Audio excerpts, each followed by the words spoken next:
So I just watched episode 9 of Supergirl, and it was pretty good.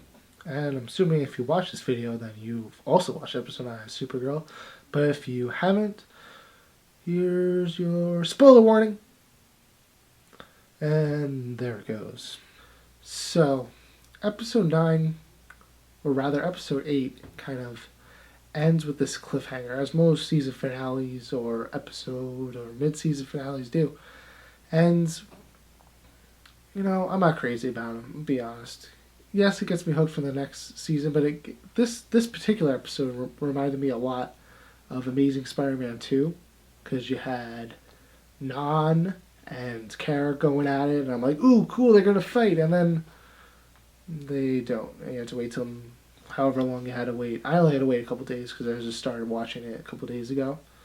But I've seen that so many times. Like you had Amazing Spider-Man 2 with the Rhino and Spider-Man, and you're like, ooh, they're gonna fight because you know they haven't fought the whole movie, so that would be really cool. But just kidding, this is the end of the movie. You have other shows like The Flash, like at the season finale of season 1. Spoiler alert for that if you haven't seen that. But there's like a wormhole, and you know Barry Allen's trying to stop the wormhole, and they're like, "Oh, cut! Wait till next fall." And when next fall comes, first thing we see is Barry Allen in a hospital, and then I'm like, "But what about the damn wormhole? Did that get like fixed at all? Oh, we're gonna do flashbacks to show what happened with the wormhole." And I'm like, "Come on!" And then you had Agents of Shield season finale for season 2. And it's like, oh no, the temple's like crumbling, and how the hell are they all gonna get out of there? And next episode, it's like, oh, so they got out, and yeah, they got out. Don't worry about it. But you know, it'd be nice to see that, give you that closure like immediately, and that's why I like the way this episode started, because it goes literally, if episode 8 and episode 9 were going back to back, with no like disclaimer of what happened last week. You got a perfect scene. It just goes, you can watch it back to back. And I really appreciate that because, like I said, there's very rare opportunities of stuff like that. Then you have, what's his name? What's his real name? Because granted, we all know by now that it's Martian Manhunter. In case you guys didn't know, John Jones is Martian Manhunter. I'm going to cheat right now, and I'm going to look up what his name is because I forgot. Hank Harewood. Harwood? No, that's the actor's name. Hank Headshaw is his real name. Because I can't read. But Hank Headshaw gets captured by Non, and we're like, oh no, but it's like, it's cool because he's Martian Manhunter. But then you have the whole episode is, I guess the main plot is him getting back. And it's cool for a second because it's like, oh, Alex, we like Alex. She's going to be in charge of the DEO. Nope, we're going to get General Lane in here because drama. And it's just, I'm sick of all of these general type characters, because you got like General Ross in the Hulk, you got General whatever his name was in The Flash, and it's kind of like, I get it, alright, brooding government must take down alien threats. It's been done a million times. Didn't really need to see it again. But he comes in, and then he takes over for Alex because reasons. And it's kind of like, why? Why? Why did you have to go and ruin that whole dynamic? That would have been cool to see. But they still kind of do it in their own sense as the episode goes on. Then you have the whole side plot about Cat Grant kind of like, oh, I know Kara Supergirl, and I'm like, oh no, they're gonna milk this the whole episode, and they kind of do. And I'm like, alright, this better pay off.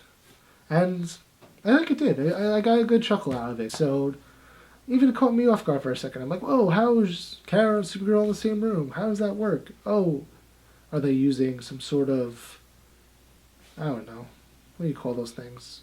Not telegrams. Diagrams? Something like that. Holograms. Holograms is what I was thinking. I went to college. I have a degree. So, I'm like, that's the first thing that pops in my head. I'm like, oh, it's definitely a hologram. And then I'm like, hold on. That's John Jones. Because he can change it to different people. And I was right. I was like, yeah. And I'm like, cool, he's going to be John Jones. And I was John Jones for like a second. I was like, That's fair, I guess. I like Martian Manhunter. I think he's cool. I think that's something the show definitely needed. Was a cool other character there, because I feel like they totally defined his character. Because they kind of sloppily were like, "Ooh, is he bad? Is he good? We don't know. He does good things, but he's really bad because of the father." And it was sloppy. I thought it was sloppy, and they kind of did the same thing with Maxwell Lord. That they're like, "Oh, he's kind of good, but not really. But he's bad." And I think after this episode, he kind of confirmed to me that he's like this Lex Luthor, because he has all the same characteristics. You know, he owns his own company. He makes weapons because he's got the red tornado at the end of the episode. So he's probably gonna turn that into some sort of weapon. And he hates Supergirl, just like Lex Luthor hates Superman. It's just like, yeah, I get it. He's basically the Lex Luthor, but I like him though. You know, he was pretty intimidating. Not gonna lie, when he grabs that wrench and starts like is about to hit Jimmy Olsen with it, I'm like, damn. I would not go back to that warehouse, wherever the hell he has all his toys and stuff, and be like, you know what, maybe I'll let Kara deal with this, because clearly she's going to. So we'll see what happens with that. I think overall it's definitely shaping up better than it did. Because I'll be honest, the first couple episodes I was like, wow, what is going on? Because like most of these shows, like they just throw characters at you and they're like, oh, you're gonna like this one, and oh, you'll like this one too. And then it's just like I didn't earn that yet. I didn't earn this like best friend relationship crap. But now that it's moving on, it's growing on me. There's still some elements that I'm kind of like, ugh. Like the whole thing with Astra and Kara. It's like it's getting better. That's all I can say. Is a lot of the stuff that's bad is getting better, and hopefully it keeps getting better, because it's actually for a show that I was like, I can't wait for this to be canceled so I don't have to watch it anymore, to, you know, I'm slightly interested and there's some potential to this. So look out for my, I guess, what do we call these? Call this recap, reactions, I don't know. Look out for my next video on episode 10 of Supergirl. And then following week we have Flash, Legends of Tomorrow, and Arrow, and I just got those mixed up, but you know the deal. It goes Flash Tuesday, the 18th? I want to say the 18th. Then Arrow, the 19th, and Legends of Tomorrow, the 20th? Or it might be the 21st? I don't know. It's that week. So hopefully I'll get all that stuff out to you guys, and remember, comic books do deserve a second look.